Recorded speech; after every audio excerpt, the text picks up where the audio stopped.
I don't think I've ever seen anything quite like it. The full packed council meeting ready to set the agenda for the coming year, hijacked by a group of protesters angry at plans for the Western Link Road. Now, those protesters pretty much chanted their slogans on and off continuously for more than 3 hours. Councillors tried to intervene, even the police were called, but to no avail. Well, eventually the protesters were moved on and the council meeting did get started at 2 o'clock this afternoon, 4 hours after it was meant to.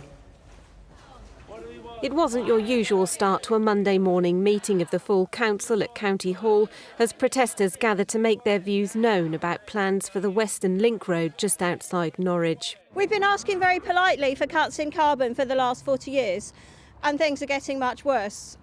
Now's the time to get serious. I don't object to this road, I object to all road expansion at the moment. It's absolutely ridiculous. We're spending money on roads. Actually what we need to do is cut down on roads, cut down on transport. The extension of this road is just a classic example of spending huge amounts of money that could have been spent on public transport. Today's meeting was mainly to set the spending budget for the year ahead, with the proposed closure of a number of children's centres high up on the agenda with the opposition. Also getting a mention whether to spend £2 million on design costs for the controversial new road link, all of which were stopped in their tracks. Power to the people, power to the people, the people have the power. Well, we're about 30 minutes into what was meant to be the start of the full council meeting here. The chanting has been continuous ever since the beginning.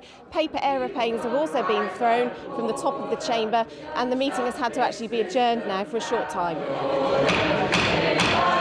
And that short time extended to an hour, then a second adjournment, followed by the arrival of the police. I'm not personally very happy the way that's been carried out this morning. People can get their point of view. To us as councillors, we have 84 councillors across the whole council, and people can contact them with their views and what they want to say. But I think it's wrong to disrupt a democratic public meeting here today.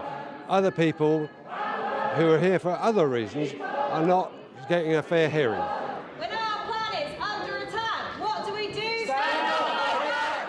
We don't support the road. We've done what we can to go through the system the correct way, according to what local government thinks is the correct way, and it's time for us to take direct action. Nothing ever got done by following the rules. If you think at the suffragettes and the civil rights movement, now is the time for direct action, because apparently the message is not getting across. But still the protests continued, despite efforts by councillors to intervene.